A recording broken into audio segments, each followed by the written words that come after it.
All right. Hello, inventors and entrepreneurs. My name is Courtney Laskowich, and I'm the managing director here at Inventors Groups of America. And welcome tonight to Inventors Online. Thank you, everyone, so much for joining today for an exciting yet humbling Inventors Online. If you're new here tonight, go ahead and flash your hands in front of the screen. We'd love to welcome you. Wonderful. Welcome, welcome. Great to see new and familiar faces tonight. For those new here, IGA was founded in 2017 by Stephen Key and Andrew Krause to teach individuals how to best commercialize their product ideas, as well as strengthen and support inventors groups throughout the nation. We have a directory of local and regional inventors groups on our website, whom we meet with every month. And if you are located near one, we highly encourage you to join. We'd love to hear your name and what state or country you are from. Go on over right now into the chat, open up that chat box, and please let us know. Of course, please do not disclose anything that is confidential and is not already publicly available. Our meeting is being recorded and will be harnessed on our website and YouTube channel soon after. Now today, we are honored to talk with two young inventors and entrepreneurs. It's amazing what we can do at any age if we have the right resources. The earlier we can be exposed to different hobbies and careers, the sooner we can learn about our passion and search for the tools to help us. I believe that you can make a career out of anything you are passionate about, because your passion will drive you to success. I personally really like this formula of success, which is you have to do beyond average to get beyond average results. And if you do beyond average with your passion, I believe you'll be successful, because passion creates curiosity, and that will lead you to the right resources. As a K-12 educator for 10 years myself, teaching passion in subjects including animation, video game design, aviation, so much more, I got to witness firsthand and at a young age the power of variety and teaching kids to be lifelong learners. Teaching kids to find their passion is incredibly important, and one that I feel is quite lost in most education. Now, my brother and I were homeschooled most of our education, and we got the chance to explore our passions throughout our schooling. Myself was business and entrepreneurship. And now I get to live day in, day out my passion every day at inventRight, at IGA, and as a serial inventor, officially hot off the press starting today. I just licensed my 7th product 1 hour before this meeting. Super exciting. Well job. Good job, Courtney.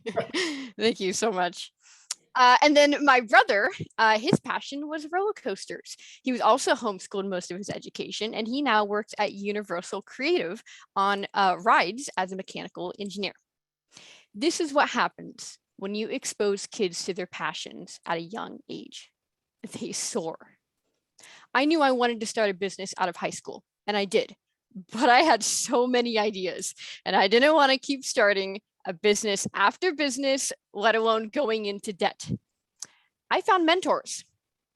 And then I found mentors who shared my passion.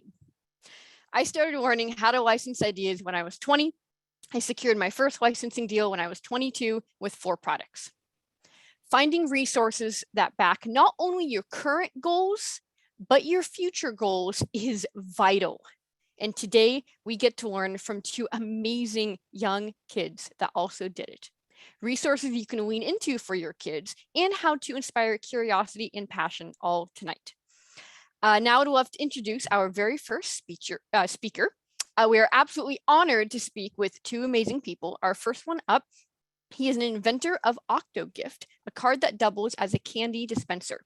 When he was 13 years old, he set out to design and sell a Valentine's Day version of his card made entirely out of paper to purchase a drum kit.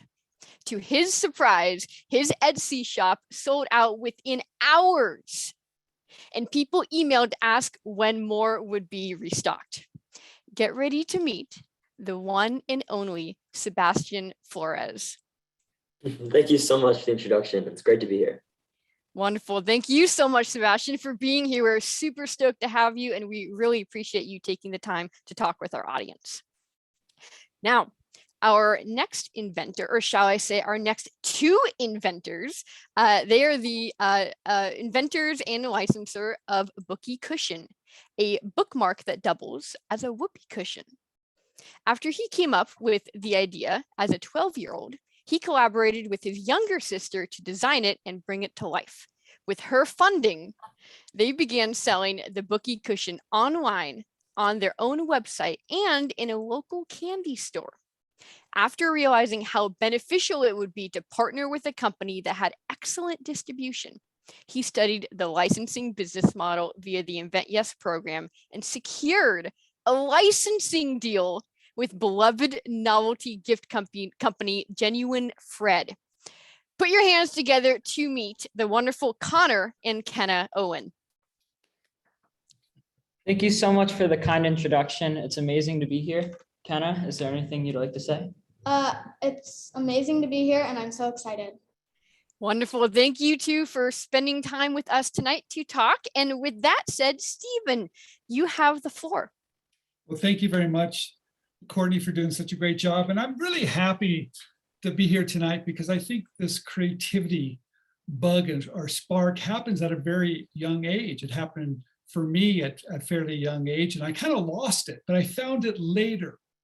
And looking back at all the things that I was doing as a child that would spark that creativity, it makes sense now. I can bring the dots together today and realize when I was building things and making things, and I had that curiosity, and my parents were letting me do things that were maybe a little bit out of the ordinary.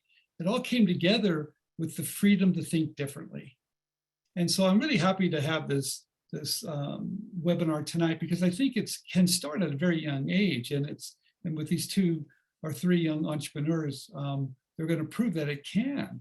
I think some of the lessons they're going to share with you tonight are the same lessons you're going to take as a parent or as a teacher, or as an inventor. There's things that you can learn because some of the steps are the same, but it's amazing that these 3 entrepreneurs did it at such a young age. So I want to start with Sebastian first. And we have a slide. Maybe we can put that first slide up so people can see it. Sebastian, thank you very much for coming on and doing an interview with us at InventRight TV too. Thank you. Thank you for having me. Courtney's going to put the first slide up because I want everybody to see this amazing functional device made out of paper. Now, I'm a paper engineer, not formally trained, but I love to make things out of paper. So when I first saw this candy dispenser, I was kind of, I was really taken back because this is kind of a lot of engineering. There it is right there. This is made out of paper, Sebastian, and it actually functions. Can you tell us a little bit about how you created it, and how did you learn how to make it out of paper? Well, it all started, I would say, back when I lived in a small apartment in the city. So I didn't have much space really to have a whole workshop, you would say. So I would resort to making things out of random scraps, like things from a recycling bin, just random pieces of paper. And that kind of, I wouldn't say it culminated, but one of my projects that I made using these scraps was a little candy dispenser for one of my friends who was not allowed to have candy in his house. So I thought I'd make him his own. And of course I put beads in it because his mom didn't really like candy. And it was this little working candy dispenser that had a little card on the back. And then later, when I was trying to come up with ideas, ways to make money as a 13-year-old who was not able to get a legal job, I thought about the candy dispenser, and I thought about how I could make it better. And one of the ways that kind of came to mind was, rather than sourcing all these different materials like the paper towel tube or the odd candy box, I would instead use one material, which would be paper. So I made the first one, and it didn't really work. But that's fine because I tried again and again and again until finally I got that little piece in the middle to work perfectly. Now, if you see, I actually have one. This is one of the earlier ones I made. I think this was one of the prototypes actually. You can see there's like tape holding everything together. But if you look, it's a little heart shape. Yep. If I turn this right here, it dispenses some candy down to this little part at the bottom. And there's a little space on the back here to write a message. So it's supposed to be a little Valentine's Day, sort of like a box of chocolates, but a little different. Now, that dispensing unit for that to come out, you said that took you a couple of times because that's really engineering, isn't it? I mean, you had to engineer that to make that work, correct? Yeah, I did. Mhm. Okay. So it took you quite a few prototypes, you make a few. So do you give them as gifts? I mean, how did you start to sell them? Well, it's funny. I actually had an Etsy shop already at the time because I wanted to sell prints of artwork I made that nobody except my aunt ever bought. So I had the Etsy shop all set up. So you could say I had some infrastructure there. So I went ahead and I posted my little candy dispensers on there, and I had my mom post about it on her Facebook. So her friends all thought it was a great idea, and they came flooding to the Etsy shop. And the ones I had posted up there were sold out within, I want to say it was 12 hours. Okay. So you start to sell them. How do you make 10 of them or 20 of them? I mean, do you die cut them? But do you cut them by hand or do you have a machine? Because wasn't that kind of overwhelming that so many people wanted them? It was a little overwhelming. There was one day in February that same year, or actually, yeah, February, where I was cutting these out by hand because we had the day off because of a snow day from school. And I spent the whole day cutting out pieces of paper with a pair of scissors and assembling my kits. And I think by the end of 10 hours, I only had 5 of them done. And then that's when I knew I needed a faster way to do things. So yes, I did. I bought a Silhouette, which is like a little tabletop cutting machine. And that definitely helps streamline the process. And that, by the way, that was bought with the profits from the ones I'd sold before. So I was kind of like reinvesting in the company. So the Silhouette definitely helped streamline things.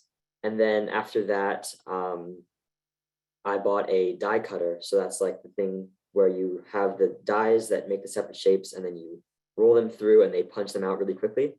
Okay. And then even that wasn't fast enough. So eventually I actually switched from making them by hand to just assembling kits. So here you can see the Valentine's Day one. All the pieces come in here and then there's a QR code inside that you scan and there's a little YouTube video that walks you through how to build it.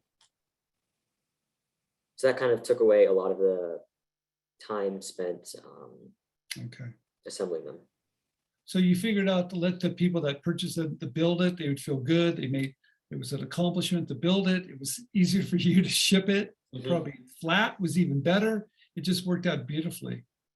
Yeah, plus that way it kind of works out where it's supposed to be a gift that you give to someone, but then even then if it's handmade, so you buy the kit, you put it together and you give it to someone, then it's like it's Okay. even more special because you kind of put something into it. Okay. Let's talk about some of the details. Did you patent this? I mean, you're young, right? How old are you? I'm 16.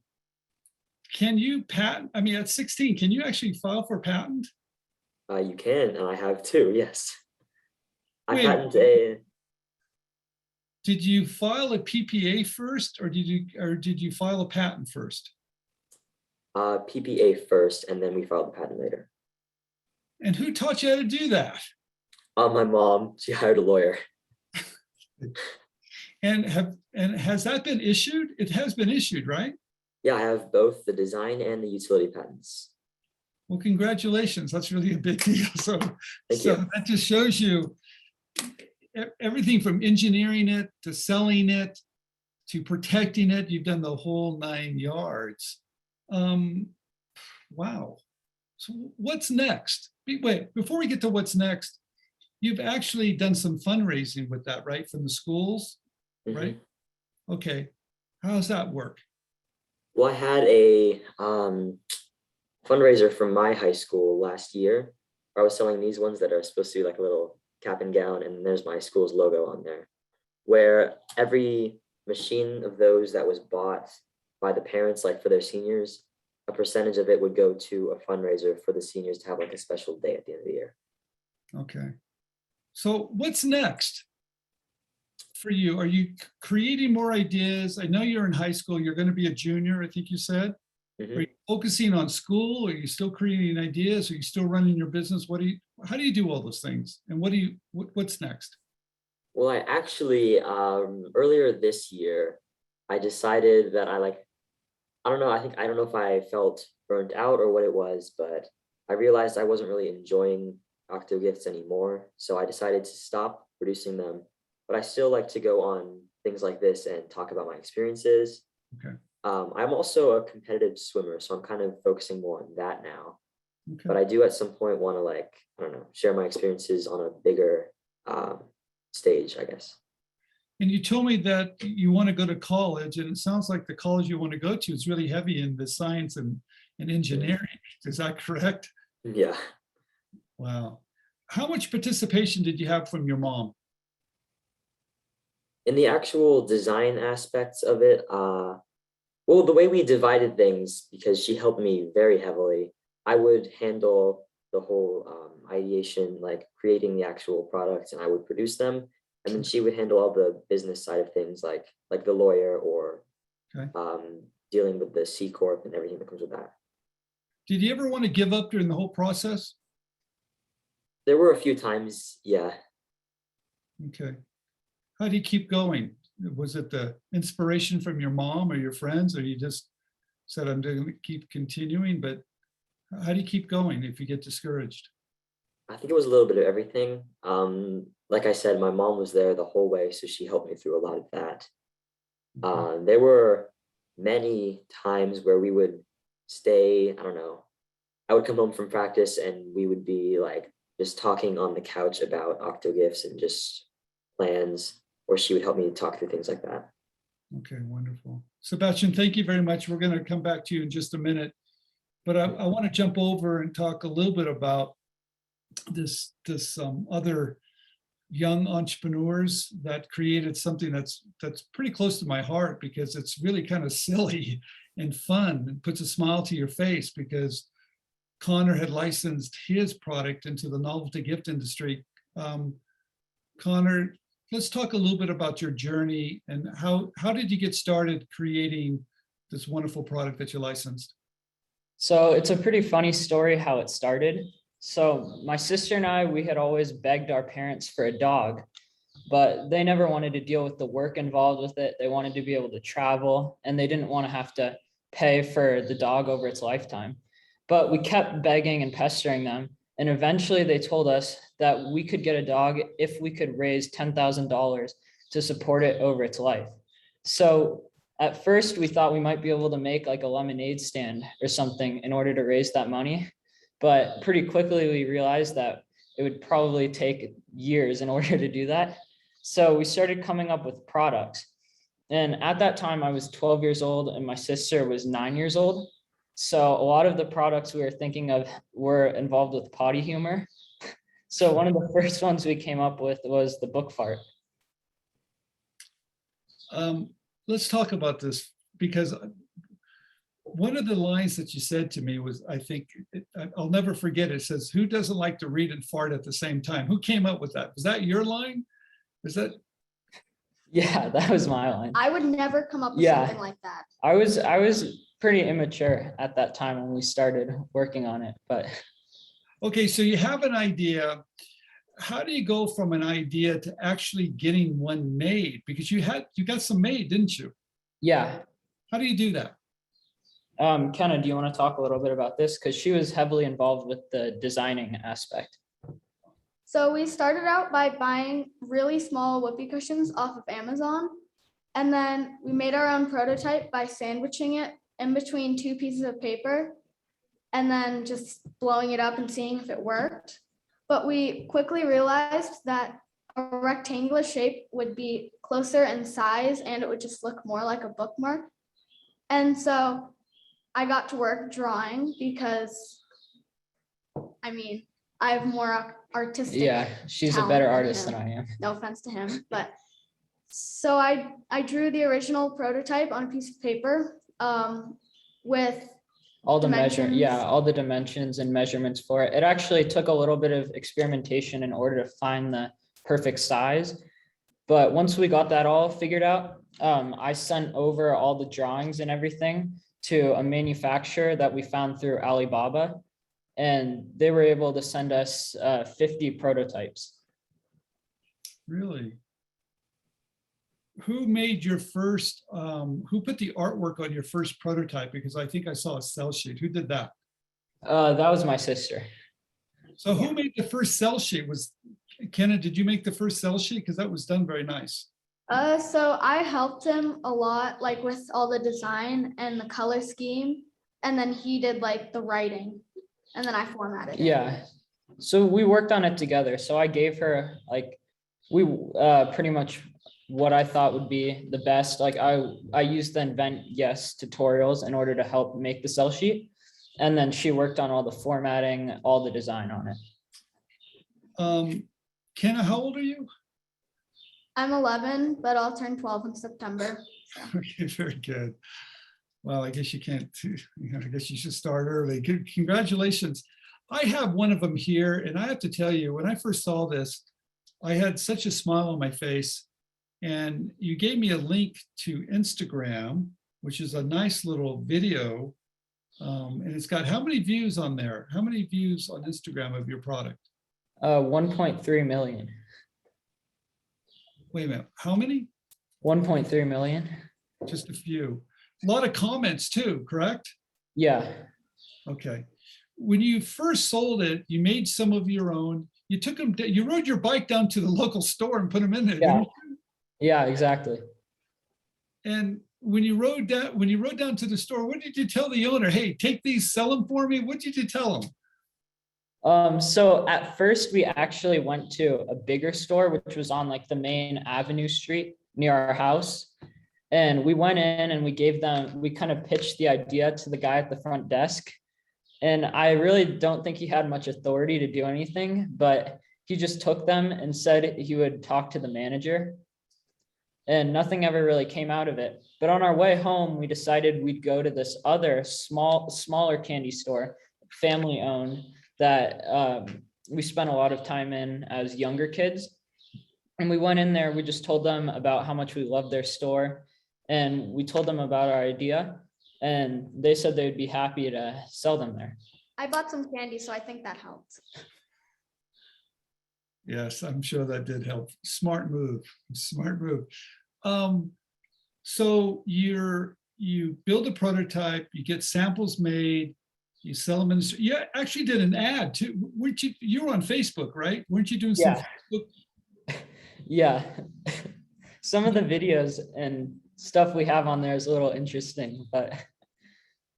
So how did that work out? Was that a good experience or just a tough one or just a learning experience? It was definitely very tough. I mean, we would post something and we'd maybe get like 2 comments on it and like 20 views. It was hard to really drive traffic to our site from the Facebook ads. And that's really where we turned to try and find something different, find another way to sell the product. And then you found me through a podcast or someone, and I remember you called me and then you enrolled in inventYES. We'll talk about that a little bit later. But I remember I was a little taken back by your age, but how did you learn to be so daring and courageous just to do this stuff? How'd you figure?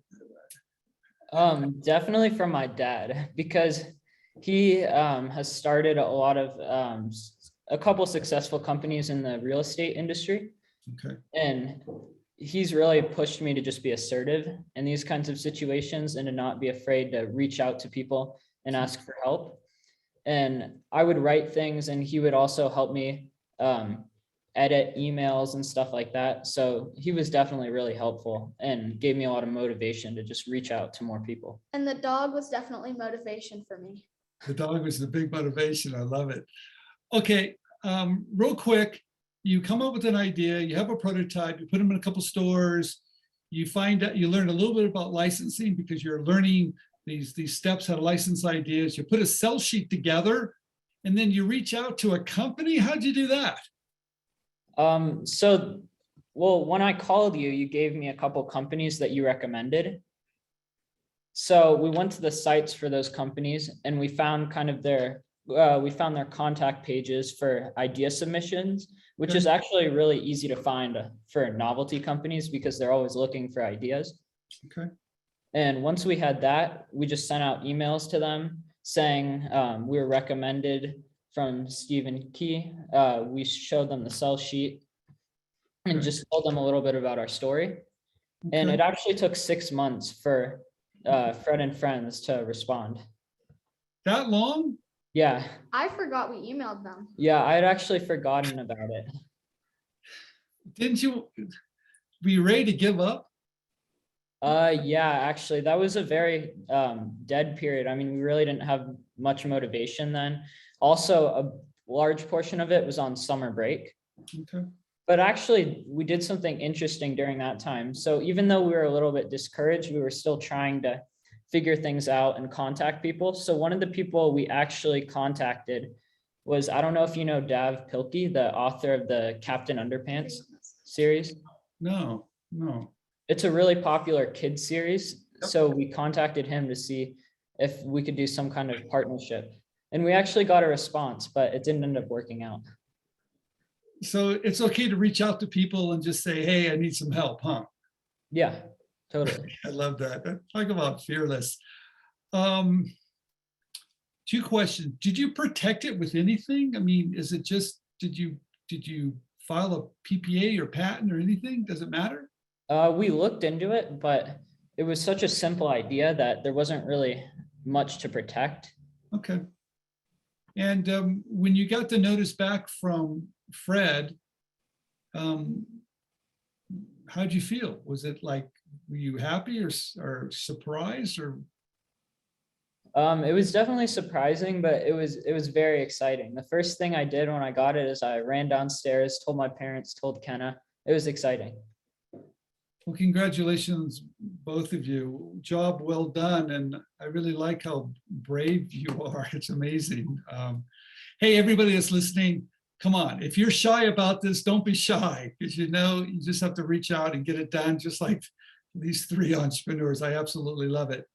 I want to talk a little bit about, thank you. We're going to come back. We'll ask more questions. We're going to open up everybody. I'm sure they have a million questions too. Courtney, what's the next slide we have? Because I think we need to move a little quicker too. So. Absolutely, yeah. Our next segment here is 12 tips for raising entrepreneurial kids. Yeah, I want to go through this very fast, you guys, because I know a lot of us have kids, or we know kids, we have cousins and relatives, or maybe we just have someone, a young person down the street we want to help that help to be a little bit more creative, or maybe understand creative thinking. And so I did a little bit of homework, and the one thing I think is really amazing, I think we're all learners. I think forever, everybody says, Steve, you're an expert, but to tell you the truth, I still believe you can always learn how to do things. I'm a lifetime learner, and I really love to read, and I love to explore. I'm curious. And I think that's one thing you can always encourage either yourself or someone that you know that wants to be a creative. Encourage reading, read, and read. And I know I have my daughter here, and I'm going to introduce her in just a minute too, because I know she loves to read too. Read as much as you can. Number 2, I didn't do this with my kids, but I think it's really important. Take your kids to experience businesses. Show them what it's like. Go down to any of the local community businesses and show them what it's like to be a lawyer, a doctor, a plumber, a dentist. Show them all those experiences. I really like that because I think it shows the range of things that you can do, and it gets your mind to start to think. I also believe that you need to help someone on their journey. We help people on their journey tonight with an IGA and InventRight, with all the YouTubes. We believe that we're all on the same journey together. That's why we're here tonight. So if you know someone that needs a little bit of help, point them in the right direction and help them on their journey. You know what's really crazy? I've even seen kids at trade shows before. that parents have taken their kids to a trade show to give them that experience. So I think there's a lot of things you can do with that too. The other thing is encourage creativity. How do you do that? I think you do that by toys like Lego. I think you do that by giving them just some free time to think, to have some open space. I think you do that by not giving them all the answers. I think as parents, we want to help our kids so much. We try to help them do everything. We don't let them explore their own creativity. So I think there's a lot of things that we can do. And the other thing too, this whole giving up, I think what's really amazing, if you have kids or someone that you know that is watching you, when things get tough, don't give up. Teach them a lesson of don't give up.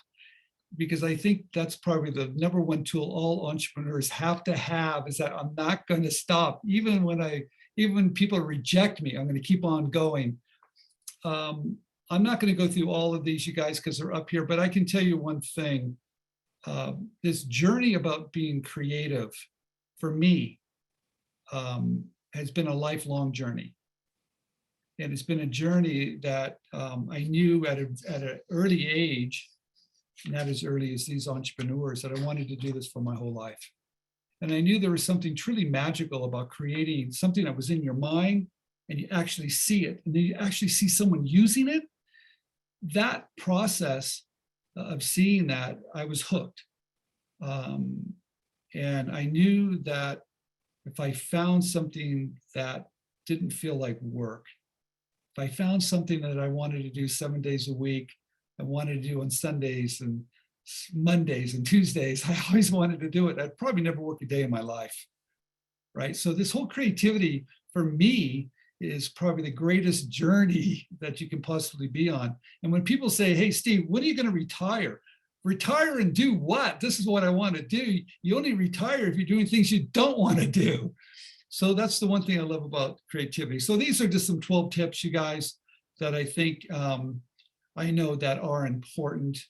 And I think you can find those on the internet. And I think anybody that's creative will share those with you as well. So let's go to the next slide, Courtney. We have a program at inventRight called inventYES, and it's absolutely free for kids. And that's the same program that Conrad went through. And we built it a couple of years ago. We're in the process of revamping it again, a little bit different. But that's one thing inventRight admission is to help the next generation, and we do that with the free program. So if anybody has a young person in mind, send them our way. It's absolutely free, and you can learn the 10 steps of licensing ideas. Next slide, please. One thing I'll briefly mention about inventYES, we actually have a student on with us. Miles is with us today, listening in. Miles, if you can't hear us, you feel free to give us a little wave. There he is. He's a part of our inventYES program, and it's super awesome for him to join us. Thank you, Miles, for being here. Yeah, we have another program. We're taking inventYES now, and we're going to be changing it. You'll see that in the next couple months. It's going to have its own website. We're going to create something a little bit different, but our mission is to really help kids at all ages, all over the world, to take their creativity and share it with the world. Next slide, please. I want to introduce my daughter, you guys. I'm all about, you know, it's really funny. We were talking about the prototypes earlier on before we all came on. I built a lot of prototypes, and I've been pitching ideas my whole life, but my model for my prototypes was my oldest daughter, Madeline, and she's here tonight with us. Madeline, raise your hand. And I'm really proud to have her on tonight, because I have to be honest with everybody. I've always had a team to help me. And it was my family, it's been friends, it's been my partners. But my partner today in all the writing that I do at inventRight is my daughter, Madeline. And Madeline has been writing in my voice for over a decade. And anything that you see on the internet that's written, it's her. Okay, so I just wanted I wanted to come clean. People ask me that all the time. It's my content, but she makes me sound somewhat intelligent. So Madeline, thank you very much for coming on tonight. And I want you to share some of the things that you have been doing to help this next generation as well. Hi, IGA. It's really a great pleasure to be here. I've been behind the scenes for the past couple of years, helping to book guest speakers, and just really been so amazed and impressed with how this community has flourished, how supportive it is due to Courtney and Steve's leadership. I'm so excited about the K through 12 invention education space because when I think about how to really affect change around the globe, how to empower people, this feels so obvious to me, to go to our youngest minds who are so full of promise, who haven't, decided what they want to do, who aren't jaded, and to really encourage them that their ideas have value and it's worth taking action towards them.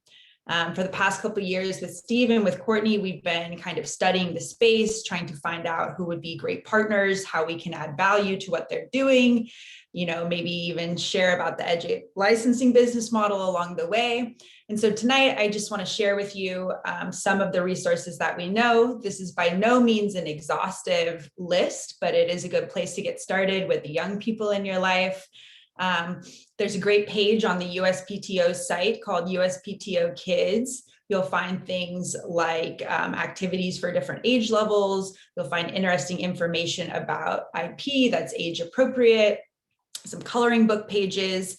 You'll also find a lot of links to other USPTO partners in the K through 12 space. I think they have maybe 20 to 30 links. So I would definitely start there as a place to check out, make sure you're familiar with what's there. Can I see the next slide, please? Oh, one last thing. There is also a monthly meeting that the USPTO holds on for parents and educators and teachers, anyone who wants to be involved in invention education. And really, there's a whole movement throughout the country. So maybe you're not a parent, but you feel really passionate about inventing. They're looking for mentors, for judges, for volunteers. There's so many ways to get involved. Related to the USPTO, there's a program that occurs all over the country called Camp Invention. I think there are about 1,000 Camp Inventions now stemming from the National Inventor Hall of Fame.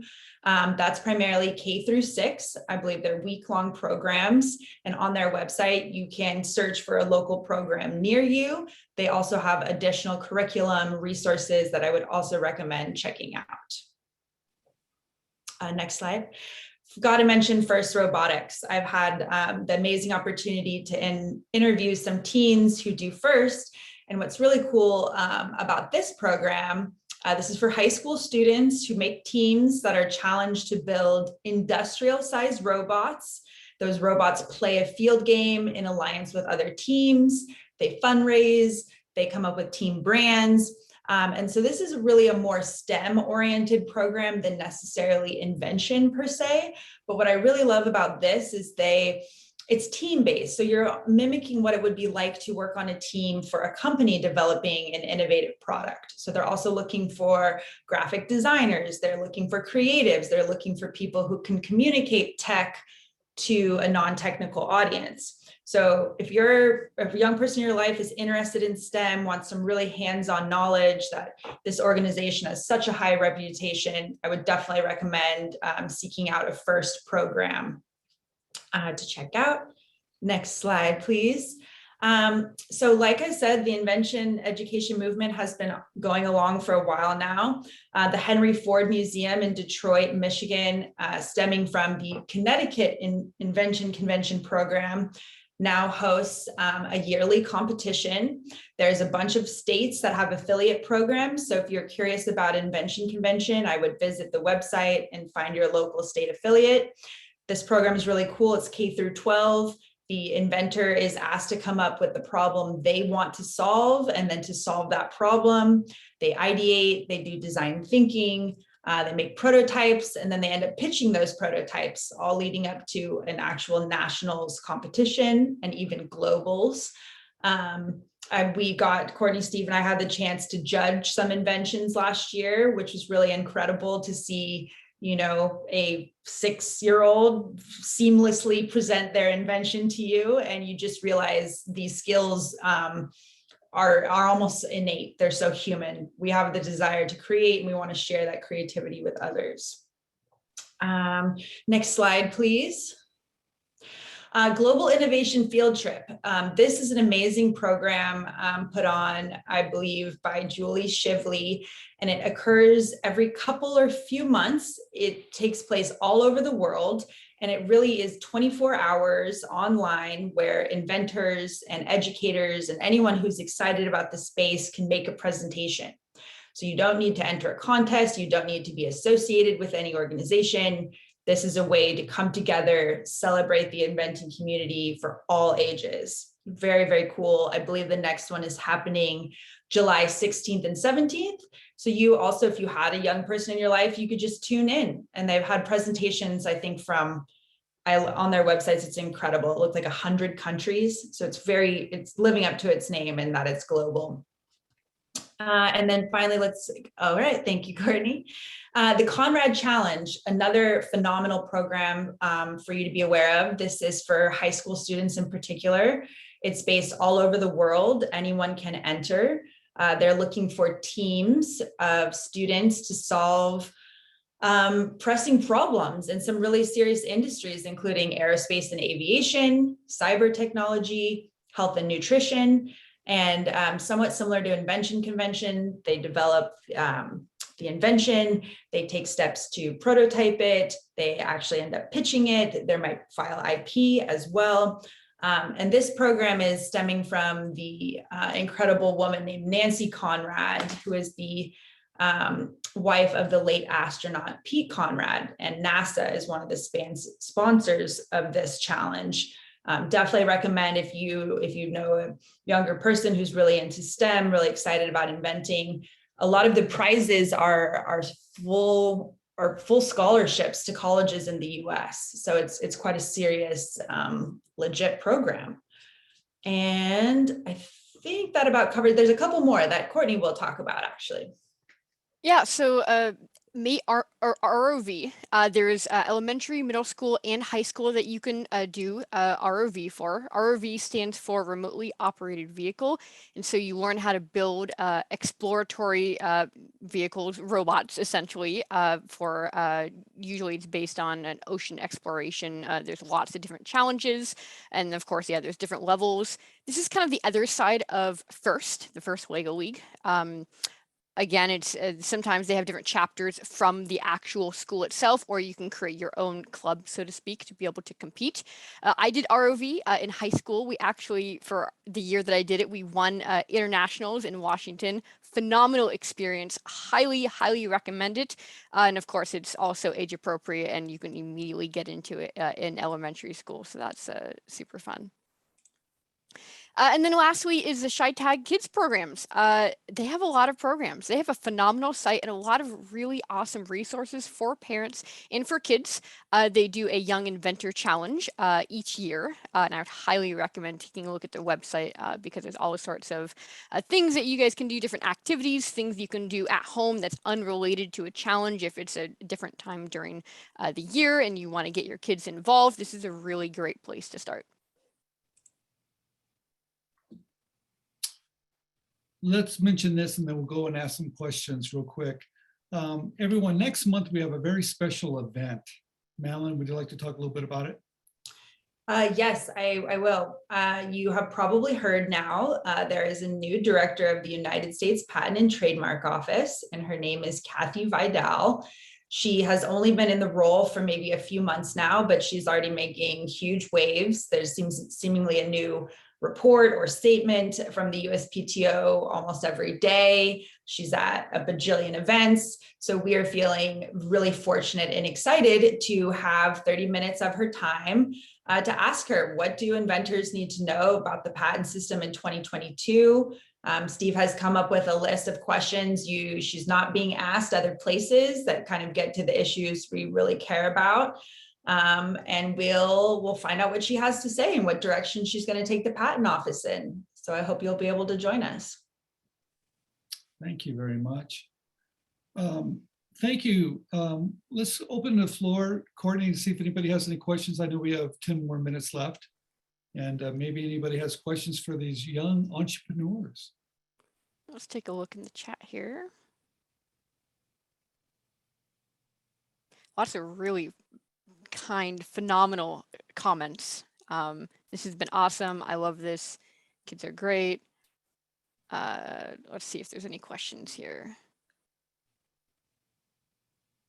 I have a question I've been excited to ask, which is, what advice would you give to other kids who have ideas for products?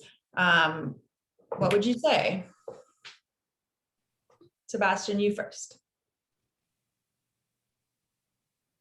I would say, don't hesitate to reach out to people around you.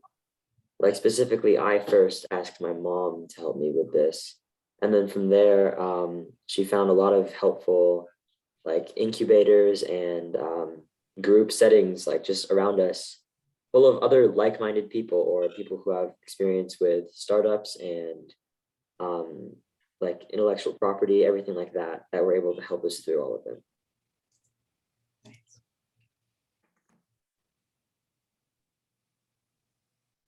I think that's great advice. I would totally agree. And then another thing that I would say is to make sure that you're having as much fun as possible while you're doing it. And another huge thing is focusing on what you're learning and getting out of the experience rather than the final result. I think we had a really great final result that we're really happy with, but we also learned a lot through the experience of licensing our product. And I think what we learned from that is more important than what we ended up achieving. I think definitely make sure you reach out to a lot of people, because if we hadn't reached out to you, Stephen, then we wouldn't have gotten our product license. Thank you. Thank you for saying that, but also what a mature way of looking at things. I've always felt that you really have to enjoy the journey. And thank you for saying that, because I think it's really, really important. The outcome is going to be the outcome, and you're going to lose some are going to make it, but really enjoy it and learn everything from it, because this whole process of reaching out to companies, building prototypes, selling it, all the things you have to do, those are skills you can take with you forever. So congratulations on all three of you for doing such a wonderful job. We see a question here. I think this is really interesting, and Sebastian, maybe you can help. How did you come up with the name OctoGifts? Okay, so that's an interesting story. Like I said earlier, I already had the Etsy shop, and that was the name of it. And since I was selling prints, OctoGifts wasn't actually my first choice, but all the other ones, the domain names for websites were taken already. This was so I made a list almost where I just tried different names that I liked, and this was the one that I liked the most that was available. Okay. Here's a great question here, and I think this is wow, this is a big question. Okay, I want to manufacture my product. I go to Alibaba. How do you find a manufacturer, Connor? And how do you do that? How do you pick one? How do you choose? You're just, you're young. That's pretty risky, isn't it? A little bit. It actually I thought it was going to be a really hard and long process, but it actually ended up being a little bit easier than I anticipated. So I went on to Alibaba, I registered and created an account. And then the first thing I looked at, since all we were really doing was creating a different type of whoopee cushion, I just looked up whoopee cushion on the search. So I looked at the different whoopee cushion manufacturers.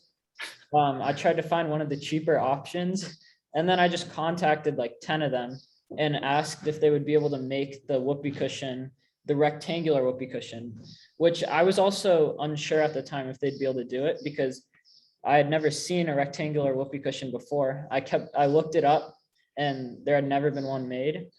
So I was a little bit nervous if any of them would be able to make it, but they ended up being able to do it. Wow. Well, that was pretty simple. Yeah, it was. But I think for a more complex product, it would Okay, definitely be more difficult to find the right manufacturer. I love it. We have a great question here from Derek for Connor and Kenna. He says, now that you guys got the dog, are you still motivated to keep inventing? So we don't actually have the dog yet because we just got it licensed. So we don't know yet if it's going to make the $10,000. We're hoping yes, but if it does, I definitely will still be motivated to keep inventing. What about you, Kenna?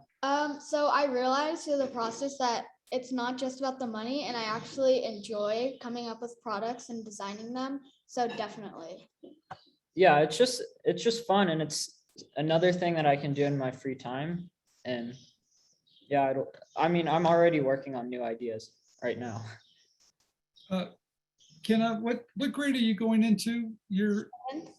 Seventh grade. What grade? Seventh grade. Seventh grade. It sounds like you've got the bug too, right? I mean, is being an entrepreneur, being creative is something you both want to do? I mean, is that something you both are still? Definitely. Yeah. I love it. I love it. Okay. What a team. We've got someone that says, I'm 61, I'm duly impressed. Yes, I'm impressed too. Whoever wrote that, I'm impressed too. You know, sometimes when we go down this journey, there's a lot of unknowns. And so we're very hesitant to go forward. But as you can tell tonight, it takes a little bit of courage. You have to be a little fearless. You won't have all the answers, but you reach out to people, like they said, ask for help. That's probably the best thing you can do. And it's easy for everybody to do. And there's a lot of resources out there. IGA's one. There's other resources out there. But make sure you get in the game. It's never too late to get in the game of creativity. I think it's just wonderful. What else do we have? I think a good question that we could ask for both of you, we can start with you, Sebastian, first, is do you think there is any connection in your success in relation to age? Did it help or hurt you? Anything that you feel was in relation to age, or was it completely irrelevant to your journey? It definitely helped me, but that may have just been because the type of product I was making was kind of like marketed towards parents and children anyway. So it was like, made by a kid for kids. Okay. Very good. Great, thank you. And Connor and Kenna, any thoughts? I think definitely, because we came up with a product that I feel like most adults wouldn't think to come up with, because we're 12 and 9 at the time. So obviously we were going to be thinking about potty humor for a product. And I don't think most adults would think of that first. Yeah, and it also really helped us stand out, especially when we were contacting people, because if one of the first things we'd say that I'm 12, she's 9, and then being at such a young age really made us stand out and made companies and just people interested and more likely to help too. Yeah, I think it's an asset, actually. Hey, we're coming up on the hour. We have 1 minute. Courtney, thank you for doing such a great job. Madeline, thank you for doing such a great job. And I really enjoyed it. So I want to thank everybody for attending. This was super fun. Thank you guys for coming for us for the evening. I would love to give our 3 wonderful guest speakers a round of applause. I'm going to go ahead and unmute everyone. And if anyone would like to unmute themselves and clap, please go ahead and do so. All right, here we go. Yes, thank you.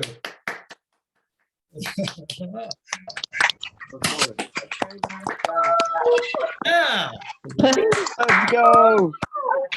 Go. Good job. Yes, thank you guys. Really good work. Yes, thank you. Wonderful. All right. Thank you guys so much. Super appreciate that. We love when we can do that. It's a great ending. But with that said, let's all do a family photo. Everyone go ahead and smile and raise your hands, give a good thumbs up. Let's go Yeah, ahead and thank do you. a photo. All right, let's do a couple pages here. We've got a little bit here.